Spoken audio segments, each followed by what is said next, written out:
Quero convidar os irmãos a abrirem as suas Bíblias em João capítulo 1. Hoje nós vamos meditar dos versículos 43 a 51. Primeiro capítulo do Evangelho escrito pelo apóstolo João, o início do ministério de Jesus.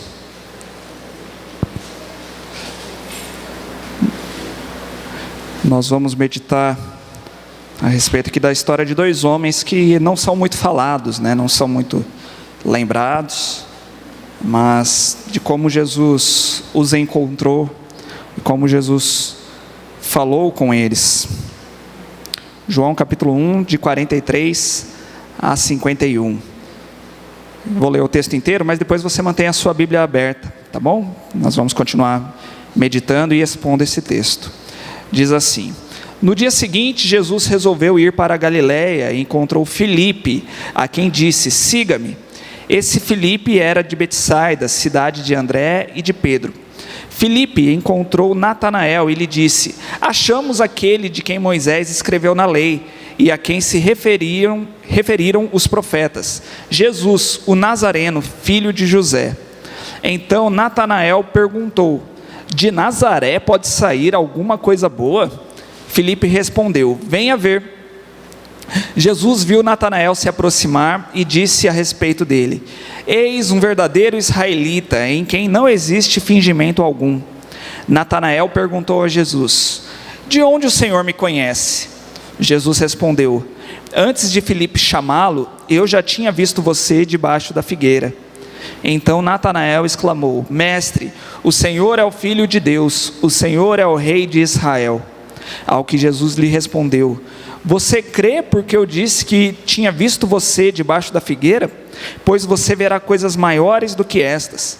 E acrescentou: em verdade lhes digo que vocês verão o céu aberto e os anjos de Deus subindo e descendo sobre o Filho do Homem. Meus irmãos, muitos confundem a vida cristã com uma vida de religiosidade. Infelizmente, hoje nós vivemos em um tempo em que muitas pessoas têm até uma preguiça de estudar a palavra de Deus, de entender o que é uma vida cristã, de aprender, e preferem mais que os outros digam a ela o que ela deve fazer ou o que ela não deve fazer. E isso gera na nossa sociedade uma enorme confusão nessa área religiosa que nós podemos ver, com várias igrejas, com vários líderes que gostam dessa ideia religiosa e prendem muitas pessoas nas suas igrejas por causa disso, por causa de religiosidades, por causa de ações. Você tem que fazer isso, você não pode fazer aquilo, você tem que estar vindo aqui na igreja, se você faltar um domingo, está em pecado, você tem que dar o dízimo, você tem que dar a oferta, você tem que fazer isso, tem que fazer aquilo, porque senão você vai perder a sua salvação. Parou de vir aqui na nossa igreja, mas estou indo em outra, não, lá perdeu a salvação, não é assim. E nós seres humanos temos essa tendência de cair numa religiosidade mesmo, a gente gosta disso, eu já falei aqui que é uma maneira também de nós meio que medirmos a nossa espiritualidade, é uma maneira falsa, de nós acharmos que estamos sendo espirituais. Olha, eu vou tantas vezes por semana na igreja, eu sou uma pessoa espiritual, eu dou dízimo, eu faço isso, faço aquilo, ajudo, tenho cargos assim na igreja e tudo mais. Mas não é bem por aí. Quando nós olhamos para a Bíblia, aqueles que pegam para estudar a palavra de Deus vão perceber que cristianismo não se trata de regras religiosas. Existem sim ordenanças do Senhor que nós devemos cumprir, não para que sejamos salvos, mas porque somos salvos nós devemos obedecer essas regras, e somos cada vez mais abençoados por obedecer, isso sim. Mas nós vamos entender, estudando a Bíblia, que cristianismo não é regras, mas cristianismo é um relacionamento com Deus. Cristianismo é um relacionamento com o próprio Jesus Cristo. E são várias as advertências da Bíblia que chamam a atenção em relação a essa religiosidade, que nós temos esse risco sério de cairmos na religiosidade, de cumprir rituais mecânicos, de acharmos que estamos agradando a Deus, mas a própria Bíblia fala que muitas vezes estamos cumprindo esses rituais, mas o nosso coração está distante do Senhor. não temos esse relacionamento com Ele. No ministério de Jesus, nós podemos observar que Jesus nunca rejeitou pessoas que tinham pecados terríveis nas suas vidas, pessoas que eram detestáveis assim à sociedade, né? Que eram assim bem mal vistas, porque roubavam dinheiro dos outros, porque se envolviam com prostituição. Mas Jesus não rejeitava essas pessoas quando elas vinham com o coração arrependido. Mas Jesus rejeitou, e Jesus por várias vezes criticou aqueles que eram hipócritas, que eram religiosos, que fingiam ser algo de bom para as pessoas, para a sociedade, mas Deus conhecia o coração deles no íntimo e sabia que eles eram então falsos, né? Sabia que o coração deles estava longe do Senhor. E hoje eu quero iniciar aqui uma série para falar a respeito desse relacionamento com Cristo, que todos nós devemos ter um relacionamento com Cristo. E eu vou basear essa série aqui nesse livro, eu até trouxe ele aqui, um livro bem conhecido e muito bom, e eu indico que os irmãos leiam também, que chama Encontros com Jesus, do pastor Timothy Keller. E ele vai ser um norte aqui para essa nossa série de mensagens, né? E qual que é a sugestão aqui do pastor desse livro?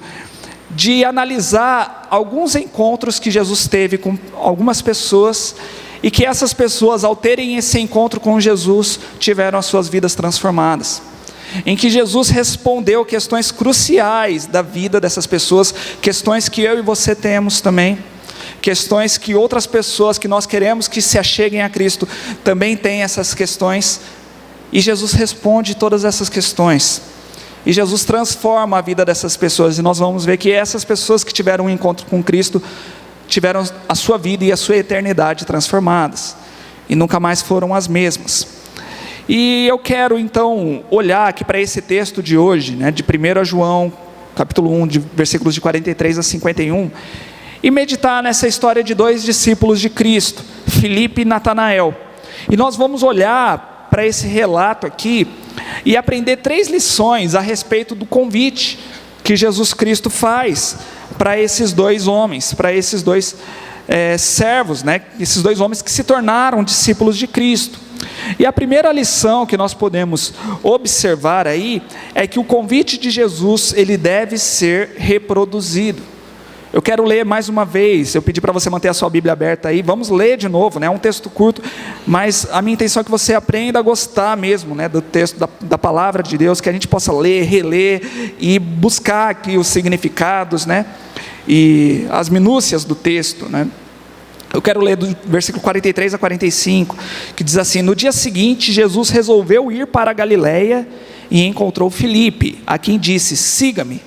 Esse Filipe era de Betsaida, cidade de André e de Pedro.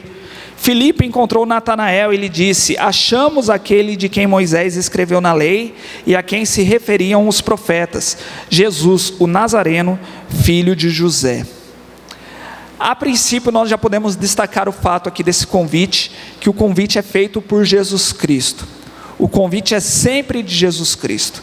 É Jesus Cristo que vem ao nosso encontro, é Jesus Cristo que nos chama. Jesus Cristo fazia isso no passado e é isso que Ele faz até os dias de hoje. Ninguém é salvo sozinho, ninguém vai a Jesus sozinho. Sempre nós somos chamados por Jesus Cristo, nós somos atraídos por Ele, e nós respondemos a esse convite que Ele nos faz, um convite que é sempre dEle, seja feito aqui diretamente por Jesus Cristo, ou feito também pelos discípulos de Jesus Cristo. E esse texto aqui nos mostra então 2 convites e 2 reações diferentes. O primeiro convite, ele é feito a Filipe. O próprio Jesus Cristo faz esse convite para Filipe. Jesus Cristo, ele está aqui no início do seu ministério, algumas pessoas estão começando a seguir ele, e o relato bíblico não nos mostra muito a respeito de Filipe, mas faz um resumo aqui, e sabemos que ele respondeu a esse convite de Jesus favoravelmente. Ele recebeu esse convite e aceitou sem resistência. E o interessante é que nós vemos aqui que esse convite mudou a vida de Filipe. Filipe, ele não se acomodou e falou assim: opa, agora eu já sou seguidor de Cristo, já entendi que Ele é o Messias, Ele é o Salvador, estou tranquilo, estou salvo, né? Já estou perdoado dos meus pecados, agora eu posso viver como eu quero. Eles tinham um entendimento muito claro de que a vida deles havia sido transformada. Agora eles iriam viver com Jesus Cristo. A vida deles mudava a partir daquele momento. Provavelmente Filipe também era um pescador, ele era ali da região, né, de Betsaida, uma cidade de que também veio Pedro, André, que eram pescadores, né, uma cidade onde o negócio ali da pesca era muito forte. E ele então muda a sua vida, ele passa a seguir a Cristo. E ele entende então que agora ele precisa agir de uma forma diferente da que ele agia. Hoje em dia nós temos muitas pessoas que vêm a uma igreja, aceitam a Cristo e agora beleza, acabou, cheguei no ápice da minha vida, cheguei no ápice da espiritualidade, que é aceitar Cristo. As pessoas só precisam levantar a mão e aceitar Cristo. Um terrível engano. Na verdade, aceitar aqui, né, receber a Cristo, responder favoravelmente a esse convite de Cristo, é apenas o início dessa caminhada. E Filipe entendeu isso. Ele entendeu que agora não era mais uma vida de religiosidade, era caminhar com Cristo. Não era cumprir obrigações, mas era aprender com Cristo, era conhecer cada vez mais, desenvolver um relacionamento com Ele, descobrir mais sobre Cristo, conhecer a Ele. E o texto aqui ele passa de uma forma bem rápida, não nos dá muitos detalhes, mas nós podemos perceber que Filipe, ele pode conhecer Jesus Cristo um pouco mais e entender que Jesus Cristo é o Messias. E ele entendeu também que a missão dele era levar esse convite que ele recebeu para outras pessoas. Não era assim, recebi esse convite, que bom, fui privilegiado, fui escolhido, Jesus me chamou e eu estou seguindo, pronto. Ele entendeu que ele deveria levar esse convite para outras pessoas também, e ele vai atrás do seu amigo Natanael.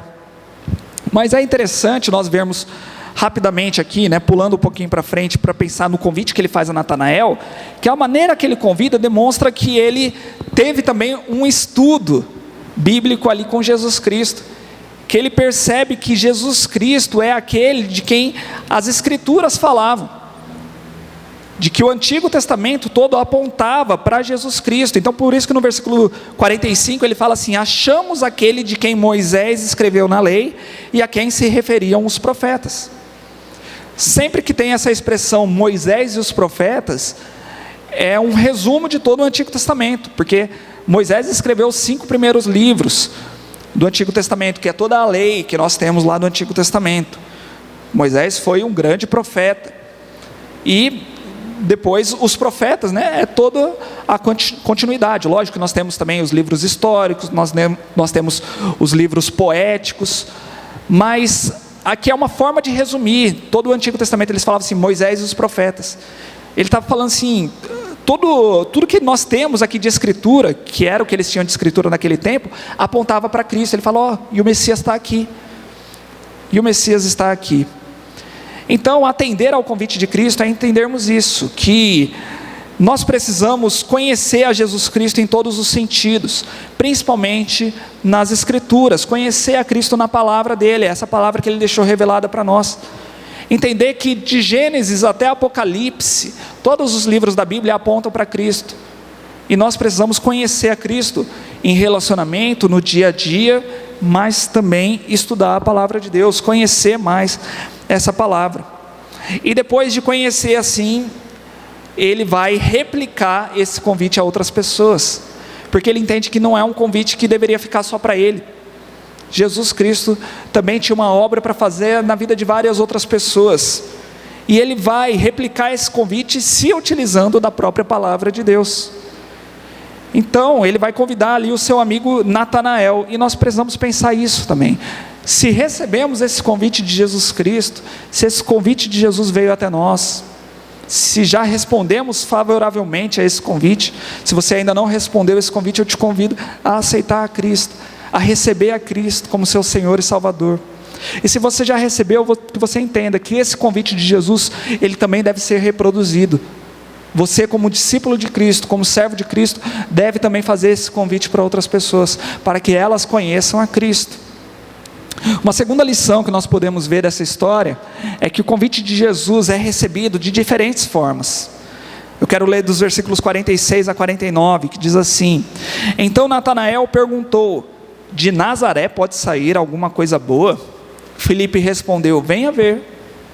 Jesus viu Natanael se aproximar e disse a respeito dele: eis um verdadeiro israelita, em quem não existe fingimento algum. Natanael perguntou a Jesus: de onde o Senhor me conhece?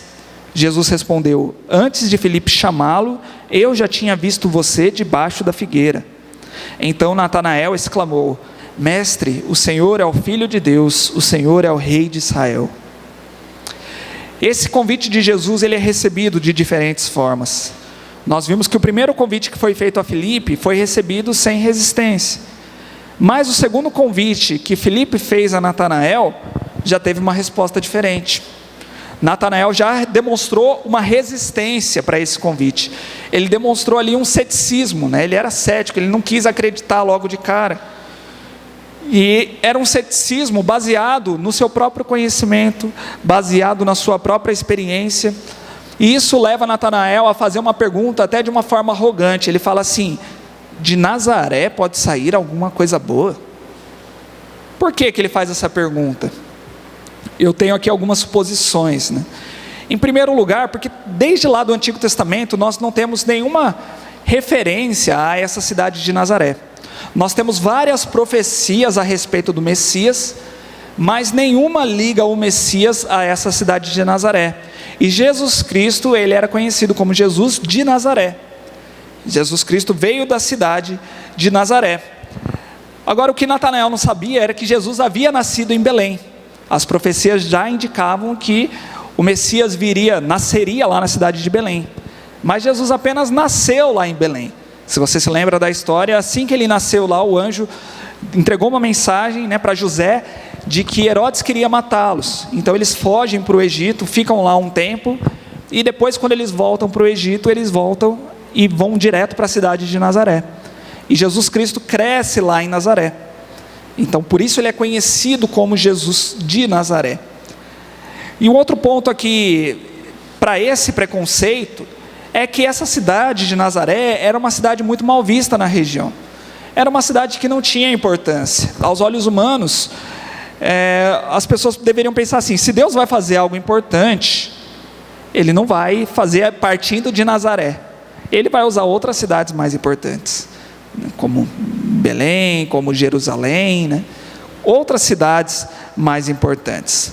Mas aqui nós vemos um ensinamento que é muito claro na Bíblia, de que Deus, ele não age de acordo com o nosso entendimento. Deus, ele não age de acordo com a sabedoria humana. A Bíblia diz que Deus usa as coisas loucas desse mundo para confundir as sábias. Deus usa as coisas fracas deste mundo para confundir aquelas que pensam que são fortes. Se nós olharmos para esses apóstolos que foram escolhidos, para os 12 ali, se fosse de acordo com a sabedoria humana, nenhum deles seria escolhido, porque eram homens simples, sem conhecimento, sem reputação, sem influência. Seria melhor pegar pessoas mais importantes, pessoas com mais dinheiro talvez, pessoas que exercessem uma influência, talvez alguns líderes religiosos, já para fazer aquela reforma dentro do judaísmo, né? Mas não foi isso que Deus fez. Jesus Cristo escolhe homens simples, homens que a sociedade não iria dar muito valor. Ao longo da história bíblica, de toda a revelação bíblica, nós vemos Deus agindo assim também. Deus escolhendo pessoas que aos olhos do mundo não têm muito valor. Como quando nós vemos, por exemplo, pessoas que tinham irmãos, homens que tinham outros irmãos. Naquela cultura, os filhos mais importantes eram os filhos mais velhos, né? Eram os primogênitos. Eram aqueles que recebiam a maior parte da herança, eram aqueles que levavam o nome da família, né? E por vários momentos, Deus dá preferência para os mais novos, para aqueles que tinham menos importância, como é o caso de Jacó, José, né, que era um dos mais novos ali, né? Era o 11º de 12, Davi também, que até o próprio profeta Samuel achou que Deus iria ungir os irmãos mais velhos de Davi, mas Deus fala assim: eu não olho para a aparência, eu olho para o coração, e escolhe o mais novinho ali, né, o mais fraquinho, que era só um pastorzinho de ovelhas. Quando nós olhamos para as mulheres também, quantas mulheres Deus usou que se sentiam menores, mulheres que aos olhos da sociedade eram mulheres inúteis, porque eram estéreis, não podiam gerar filhos, e Deus usou tantas mulheres, como Sara, como Rebeca, como Ana, mãe de Samuel, Isabel, a mãe de João Batista. Então, nós podemos perceber isso, que Deus ele gosta de usar aqueles que são fracos, aqueles que pensam que são fortes, que são alguma coisa, Deus despreza, e Deus usa aqueles que são humildes. Nós só temos algum valor se estamos nas mãos de Deus. E então Natanael ele teve esse preconceito, ele teve esse ceticismo, ele falou assim: vai vir alguma coisa boa de Nazaré? Você está maluco? Como que você vai me provar isso? Mas Filipe ele foi muito sábio aqui na resposta dele. Ele não quis ficar argumentando: olha, eu vou te provar, eu vou esfregar na sua cara, eu vou te mostrar aqui, senta aí que agora eu vou te explicar por quê. Não, Filipe ele entendeu até onde ele podia ir. Ele falou, ele fez o convite, mas ele percebeu que chegou um momento que era o próprio Jesus Cristo que precisava se defender. E ele usa uma resposta muito sábia, ele fala assim: ó, vem e vê. Vem ver com seus próprios olhos, se é ele ou se não é. Então ele fala aqui, ó, vem experimentar, vem conhecer mais sobre esse Cristo, depois você tira as suas conclusões. Nós precisamos entender isso também, meus irmãos, que não é nosso papel brigar com as pessoas, não é nosso papel ficar querendo convencer demais. Nós precisamos ensinar as Escrituras, apresentar, mas a Bíblia diz que é o Espírito Santo que convence as pessoas. É o Espírito Santo que convence, não somos nós. Algumas pessoas vão até Cristo de uma forma mais fácil, outras vão ter uma resistência maior, mas não cabe a nós ficarmos bravos, brigar, mas orarmos por essas pessoas, fazer a nossa parte, ensinar a palavra, fazer o convite, mas deixa Deus trabalhar na vida dela. Cada um vai ter um tempo para se achegar a Cristo. O interessante aqui nesse texto é vermos depois como Natanael chega na presença de Cristo e o que acontece nesse encontro com Cristo. Em primeiro lugar, nós vemos que algumas revelações vão acontecer aqui, e a primeira revelação que nós temos é Jesus Cristo revelando quem Natanael é. Olha só, versículo 47, Jesus diz assim: eis um verdadeiro israelita, em quem não existe fingimento algum. Ó, Jesus Cristo faz um elogio para Natanael. Jesus Cristo mostra que conhece já Natanael antes mesmo de que eles pudessem conversar, antes que Natanael falasse alguma coisa. Ele mostra que ele já conhecia o coração e o procedimento de Natanael. Jesus compara aqui Natanael com o próprio Jacó. Ele chama ele de israelita, né? Jacó teve o seu nome mudado para Israel. E ele fala assim: ó, você é um verdadeiro israelita, em quem não tem fingimento algum, em quem não tem dolo nenhum. Dolo, essa palavra, né, significa essa questão de fingimento, de falta, de culpa, de até hipocrisia. E Jacó foi conhecido como aquele que tinha dolo, que era aquele que tinha culpa, aquele que enganava as pessoas. Jacó, ele enganou o seu irmão mais velho, ele enganou o seu pai, depois ele enganou o seu sogro, né? E Jesus compara Natanael e fala assim: ó, você é um israelita até melhor mesmo do que o próprio Jacó. Em você não tem fingimento nenhum. Jesus mostra aqui que conhece Natanael. E Natanael, ele ainda mantém aquela postura de desconfiança. Ele fica assim: ué, mas você está falando tudo isso de mim? E ele pergunta: de onde que o Senhor me conhece? Dá a impressão que ele está falando assim: alguém falou alguma coisa de mim para o Senhor? Alguém falou alguma coisa? E aí Jesus responde: antes de Filipe chamá-lo, eu já tinha visto você debaixo da figueira. A Bíblia não nos dá muitas explicações por que Jesus falou isso, mas essa frase mexeu bastante com Natanael. A gente pode ficar imaginando, né? Mas não dá para afirmar nada, a gente só pode afirmar aquilo que está na Bíblia. Mas eu fico imaginando que talvez Natanael estivesse ali em um lugar completamente sozinho, estivesse de repente estudando, orando, porque os fariseus daquela época tinham esse costume de se retirar e estudar e orar debaixo de uma árvore, né? Talvez ele estivesse ali em um momento orando, falando com Deus, porque isso chamou muito a atenção dele, né? Ele tinha certeza de que ninguém pudesse ver ele naquele lugar, e Jesus fala que viu ele bem ali, bem antes de Filipe o chamar.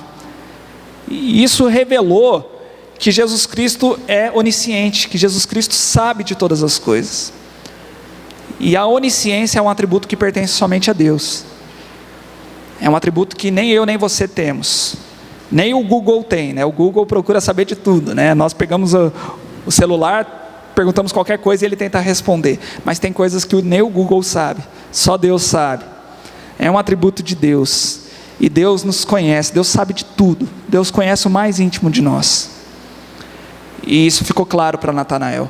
E dessa mesma forma Deus faz conosco também. Toda vez que nós temos um encontro com Ele, cada pessoa que se achega a Cristo, Jesus Cristo nos mostra que Ele nos conhece desde sempre. Ele sabe aquilo que se passa no nosso coração. E quando nós temos um encontro com Ele, tudo isso vem à tona. E Jesus Cristo ainda faz revelações nos dias de hoje. Não estou falando daquele tipo de revelação que nós vemos em algumas igrejas, né, que vira até um show. As pessoas gostam de ir para ver as revelações, ou ficam até com medo, né? Pessoas apontando o dedo na cara dos outros, falando, agora eu vou falar tudo aqui da sua vida, eu descobri, né?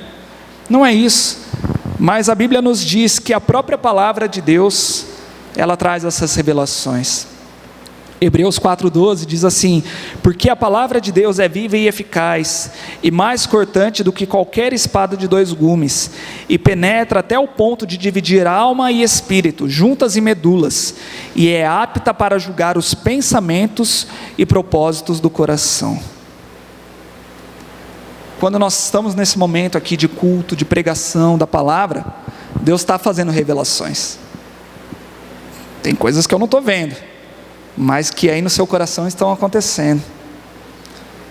Quando ouvimos a palavra de Deus, a palavra vai revelando quem nós somos, vai revelando o nosso pecado. Deus vai trazendo para a nossa consciência: você está errando nisso, nisso, nisso, eu quero que você mude nisso e naquilo.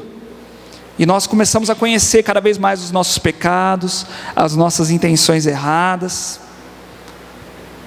Você deve ter essa experiência, eu já tive várias vezes, de está passando por algum período na minha vida e chega num culto, toca uma música que fala exatamente daquilo que eu estou passando, ou traz aquela resposta que eu estou pedindo para Deus, né? Ou então alguém começa a pregar e aquela mensagem parece que é exclusivamente para mim, né? Parece assim, o pastor está sabendo da minha vida. A gente não combina nada, eu não fico buscando fofoca para poder preparar uma mensagem para o Renan, né? Bruna, e aí, o que o Renan está passando? Fala para mim que eu vou mandar uma mensagem direto para ele. Isso aí são questões humanas, eu não duvido que exista isso por aí pelas igrejas, mas a palavra, ela é poderosa. E já me senti assim também, sentado, ouvindo, e você fica aquela sensação assim, que parece que fica até vermelho, né? Corado assim, nossa, a mensagem hoje é para mim, parece que está todo mundo olhando para você assim, parece que é direto para mim, né? Deus está falando, está tratando o meu pecado ali, porque é isso que a palavra de Deus faz. Às vezes a gente acha que é para a gente, mas o outro que está do nosso lado também está sentindo a mesma coisa, né? A gente fica assim meio que não sei onde pôr a cara, né? Parece que eu estou sozinho aqui, mas nós precisamos entender que é isso que a palavra de Deus faz. Ela revela os desejos do nosso coração, ela revela o nosso pecado. Se você sente isso, é o Espírito Santo agindo na sua vida, é Jesus Cristo revelando isso. Ou até mesmo você está passando por alguns problemas, você abre a Bíblia na sua casa para ler, e Deus traz uma resposta ali através da palavra. Isso é o Senhor se revelando a você. A revelação de Deus, ela continua. E é isso que Deus faz quando nós nos encontramos com Ele. Nós aprendemos cada vez mais sobre quem nós somos, e também aprendemos mais sobre quem Ele é. Por isso que Natanael fala assim no versículo 49, mestre, o Senhor é o Filho de Deus, o Senhor é o Rei de Israel. Nesse encontro ele aprendeu mais sobre quem ele era, e principalmente aprendeu sobre quem Jesus Cristo é, e pôde declarar isso. Um homem que estava cético, que estava ali duvidando, estava então declarando isso. E a terceira lição que nós podemos perceber aqui, que esse convite de Jesus envolve conhecê-lo mais. Jesus não nos convida apenas para que sejamos salvos e pronto, mas para que possamos conhecê-lo cada vez mais. Versículos 50 e 51. Ao que Jesus lhe respondeu: você crê porque eu disse que tinha visto você debaixo da figueira? Pois você verá coisas maiores do que estas. E acrescentou: em verdade lhes digo que vocês verão o céu aberto e os anjos de Deus subindo e descendo sobre o Filho do Homem. Eu não olho para esse texto aqui como se fosse uma bronca de Jesus, né? Jesus reclamando: ô Natanael, você duvidou, está vendo?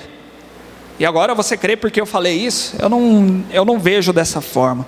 Eu vejo aqui como uma palavra de ânimo e de esperança, como se Jesus estivesse falando assim: foi legal isso que você experimentou? Você gostou de eu te mostrar um pouco de quem eu sou, de aprender sobre um dos meus atributos? Deixa eu te falar, eu tenho muito mais coisas para te mostrar. Tem muito mais coisas para você conhecer de mim. Isso aqui ainda é muito pouco, perto de tudo que eu tenho para te mostrar. E você vai caminhar comigo, você vai desenvolver um relacionamento comigo, e você vai amar isso, você vai adorar desenvolver esse relacionamento comigo. O meu convite não se encerra aqui, Natanael. Nós vamos desenvolver esse relacionamento juntos, e eu quero desenvolver uma nova vida em você, uma vida completa, uma vida abundante, uma vida cheia de maravilhas. Então Jesus Cristo, ele faz uma nova referência a Jacó. Agora ele revela aqui aquele sonho que aquele sonho que Jacó teve, que Jacó se deitou lá no deserto, colocou a cabeça numa pedra e sonhou, e viu uma escada com anjos subindo e descendo. E Jesus nos lembra daquele sonho e nos mostra que aquilo estava se concluindo em Jesus. Mais uma passagem também que apontava para Cristo e se conclui em Cristo. E ele fala: agora vocês vão ver, né? Não só Natanael, mas todos os discípulos que estavam juntos, e todos os discípulos de Jesus poderiam ver, né? Que poderíamos ver agora o céu se abrindo, e os anjos de Deus vindo a essa terra, e os seres humanos podendo testemunhar isso, e ver esse poder de Deus, ver o agir de Deus. Jesus Cristo está falando assim: vocês viviam longe do Senhor, vocês eram inimigos do Senhor, mas agora vocês vão ter o privilégio de ver o céu se abrindo sobre vocês. Eu vim ao mundo para religar a humanidade a Deus, e agora vocês vão poder ver isso, e vão poder desfrutar de coisas maravilhosas. Eu vim para transformar a vida de vocês, que a vida de vocês não se resume a esse planeta aqui, a essa vidinha de 100 anos e pronto, né? De trabalhar, de se aposentar, de juntar riquezas e morrer e deixar para os outros. Não se resume a isso. Eu vim aqui para inaugurar um novo reino, para que vocês possam fazer parte desse novo reino, um reino que é eterno, e vocês vão poder presenciar tudo isso, e vocês vão poder ver tudo isso que Deus está fazendo. Isso é um privilégio maravilhoso, que não só os apóstolos lá, que andavam com Cristo aqui na terra, puderam ver, mas todos os discípulos de Cristo ao longo da história podem ver. Natanael, ele não volta a ser citado aqui mais, ele só vai ser citado depois no capítulo 21, e ele não aparece nos outros evangelhos com esse nome. Alguns comentaristas acreditam que ele é o apóstolo chamado de Bartolomeu nos outros 3 evangelhos, de Mateus, Marcos e Lucas, porque Bartolomeu, ele é sempre relacionado junto com Filipe, né? E eles acreditam então que Bartolomeu é o mesmo que Natanael. Era comum as pessoas terem 2 nomes naquela época, mas seja ele apóstolo ou não, Natanael pôde ver grandes coisas, pôde ver Jesus atuando, pôde estar junto ali com Jesus, e pôde ver sim os anjos, né, subindo e descendo, e esse reino de Deus sendo inaugurado e vindo a esse mundo. Seja ele Bartolomeu ou não, sabemos que a vida de Natanael nunca mais foi a mesma depois desse encontro. E a minha pergunta é: você teve um encontro com Cristo? E depois desse encontro a sua vida mudou mesmo? Você continuou a conhecê-lo cada vez mais?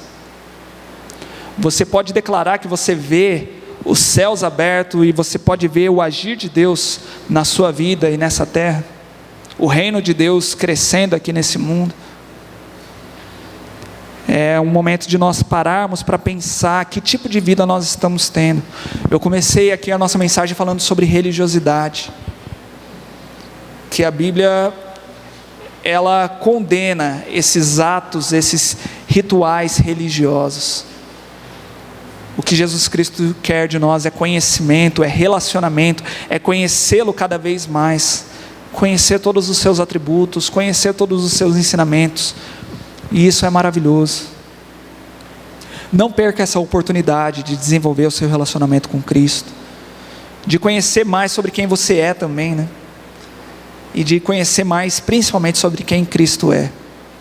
E não perca a oportunidade de replicar esse convite de Jesus Cristo também, de chamar outras pessoas, de buscar que outras pessoas conheçam a Cristo, seja convidando para vir à igreja, isso é importante sim, mas de apresentar aquilo que Jesus Cristo tem feito na sua vida, de mostrar, olha, Jesus Cristo fez uma enorme diferença na minha vida, vem conhecer Ele também, venha e veja, experimenta, você vai ver que você vai ser transformado, que nós possamos entender esse nosso papel, amém?